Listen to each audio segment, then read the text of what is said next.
It's been a good week. It's been a crazy week. Oh my goodness. Like I thought the week was just gonna be about comedy in London.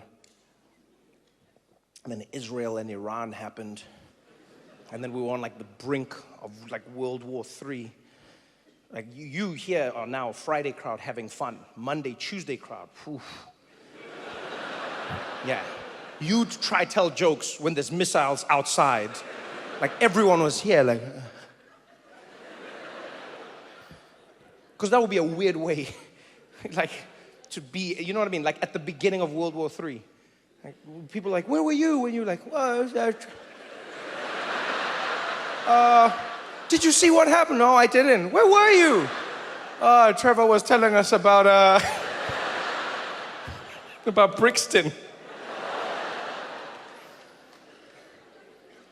It was such an insane story as well. Like now I feel like the world we live in, I sometimes think about like parallel universes and timelines, and I'm not sure if I believe it, but when I do think about it, I go like, I think we somehow slipped into the ludicrous timeline.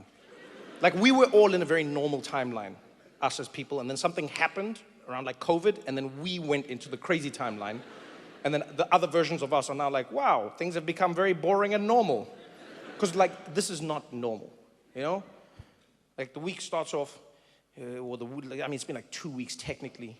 Right, starts off, Iran was negotiating a nuclear deal with America. Negotiating a deal. They're making progress. They're getting close. They're getting super close. And then Israel was like, no deal. And then Israel started launching missiles at Iran, right? And then it's hard to make a deal when it's like missiles hitting you, you know what I mean? It's like when you're like trying to break up with someone at a restaurant and then the waiter keeps coming, is everything great? Just wait. Let me just handle. So what I'm saying is, how's everything going? Yeah. Look, hey, we'll call you. We'll call you, please. So Iran was like, all right, I can't handle. And so then Iran was like, missiles back at Israel, missiles.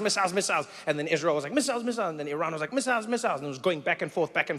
Israel was definitely winning it because like Iran has missiles, but not like Israel's type of missiles. You know what I mean? Like Iran doesn't have much money and stuff. So their missiles are like those cheap fireworks your friends.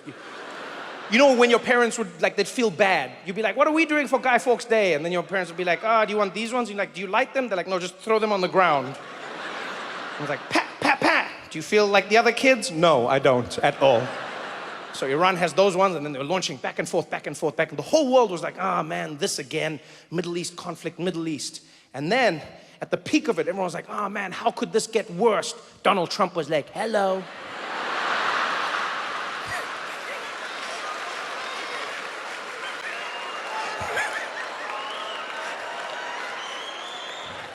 Donald Trump came in and he was like, I'm gonna help. I'm gonna totally de-escalate this situation. And we were like, my man, you've never de-escalated a thing in your life. From your hair to your politics, nothing is a de-escalation. Nothing. But Trump came in and he's like, I don't like how Iran and Israel are launching bombs at each other all the time.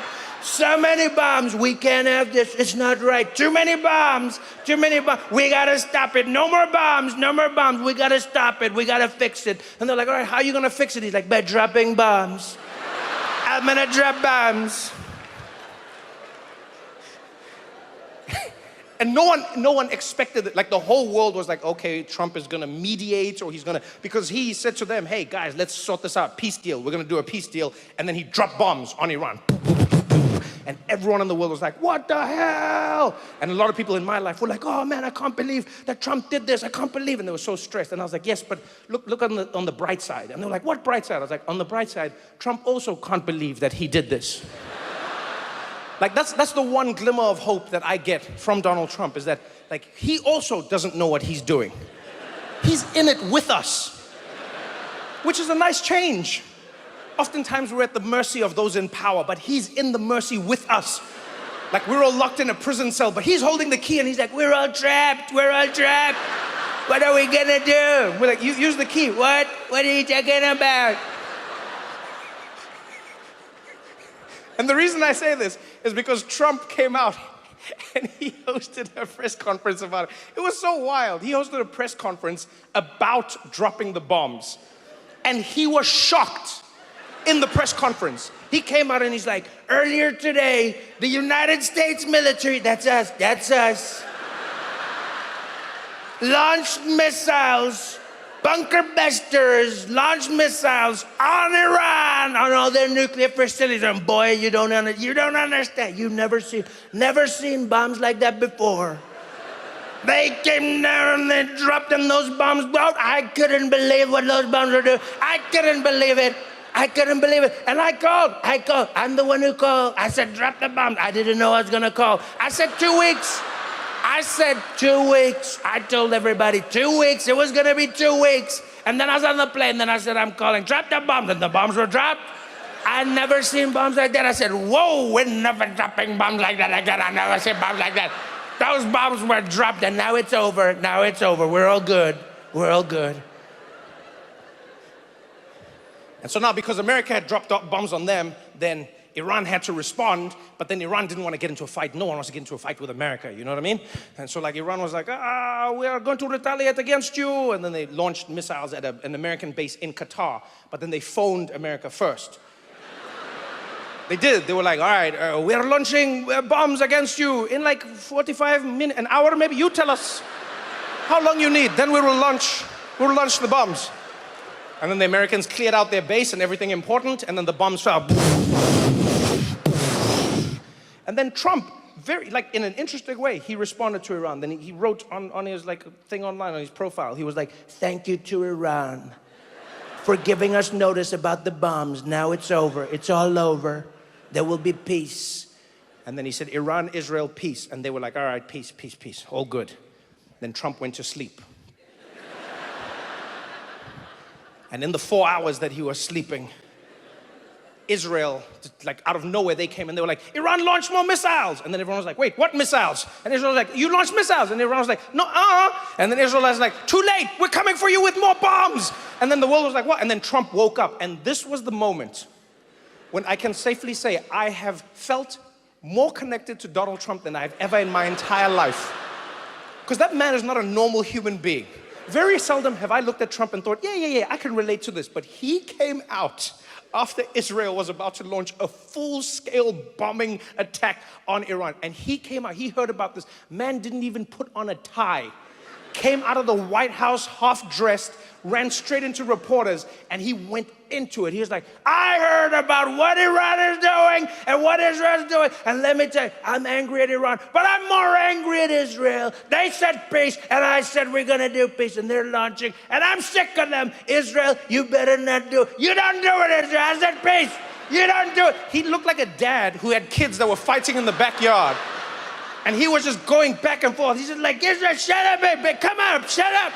Shut up. How many times do you have to tell your kids that you're not going to? I tell you once and I'll tell you again. And then he looked at the reporter and he did something I've never seen an American president do in my entire life. He cursed live on TV into the camera. Looked at the camera and he was like, they were like, what do you think, Mr. He's like, I'll tell you what this is. You've got two countries that have been fighting so long, they don't know what the they're doing.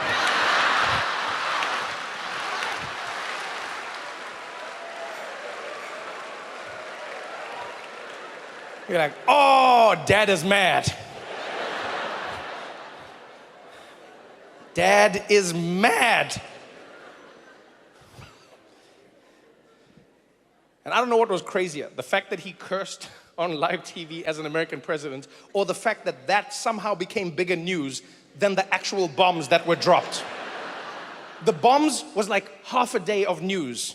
The biggest bombs ever dropped on a country randomly out of war was barely any news. And then Trump came out and he swore every news outlet, Guardian, BBC, Al Jazeera, CNN, you name, all of them, Trump curses, Trump swears, Trump says F word, F word. And I was like, damn, so the F bomb was more important than the bomb. Everyone on TV, we've never seen this before. We've never seen an American president curse on national television. This has never, I don't even understand what we're seeing right now. Donald Trump, and I must warn sensitive viewers, yo, you showed footage of cities being leveled by bombs. You said it just casually. Let me show you some of the bombs that were dropped here. Let me show you some of the bombs. All right, now, Trump said something. I must warn you, if you have children in the room, you might want to cover their ears. You might want to cover their ears because he said the F-bomb. Like, people cared more about the words than the... It was the wildest thing. Wildest thing. I can't believe it. They were doing it as if the people in Iran were just like, yeah, no. The bombs are one thing. But what he said... You can take bombs back, but words are forever.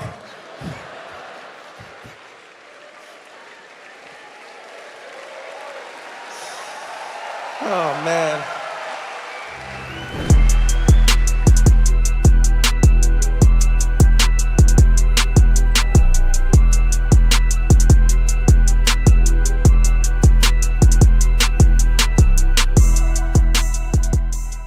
Group of people, you generally overhear conversations like, I thought you put it in the bag. You said you put it in the bag. What? It was on the table. I asked you to put it in. Why is it not in the bag?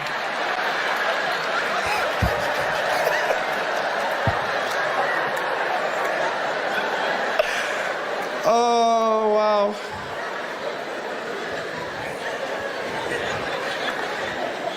And so we're going through the airports and then we go through security. And I love security in South Africa. It is the most chilled out security you will find anywhere in the world. It is. Like, South African security is just like, we work on an honesty system in this country, The security guard, he's there to enforce, but it's more on honesty. It's like, look, it's up to you. This is the honesty place. This is where we all admit to our sins. Come forward. Do you have anything to declare? It's like that type of place. Overseas, when you come through customs, it's the craziest thing ever. You got to take off everything. You got to take off your shoes, and you take off your belt, and you can't wear a jacket or a hoodie or a cap or anything. You got to take off your rings and nothing, not even coins in your pocket. Even you got like a big filling, then you're in trouble. Then and they'll be like, then you're like, but it's my teeth. And they're like, well, you're gonna have to do something. You're gonna, And then like colored people are like, excuse me, yeah.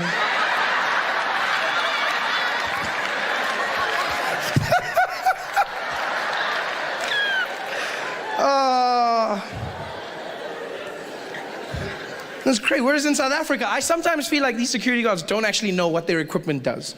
They're very chilled out about it.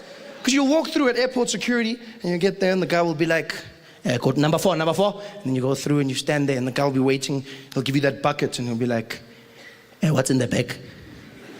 Like, what do you mean? He's like, is there a laptop? Yes. Out. Take it out. Laptop out.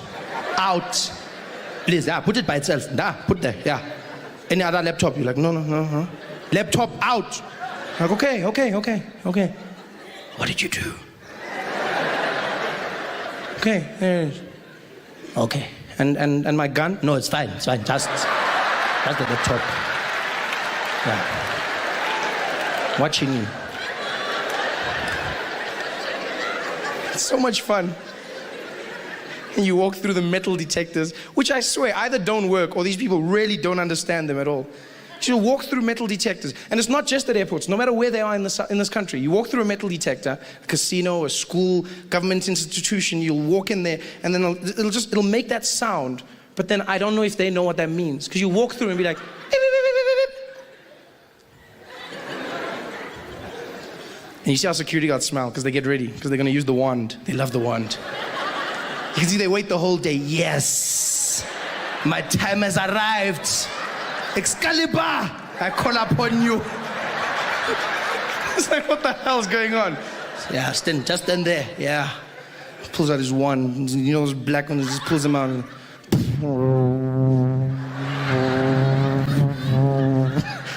Okay, it's not. I'm sorry. I'm just. doesn't really do that. It would be cool if it did though. Although it would be weird. For like some guy from the township to have a lightsaber.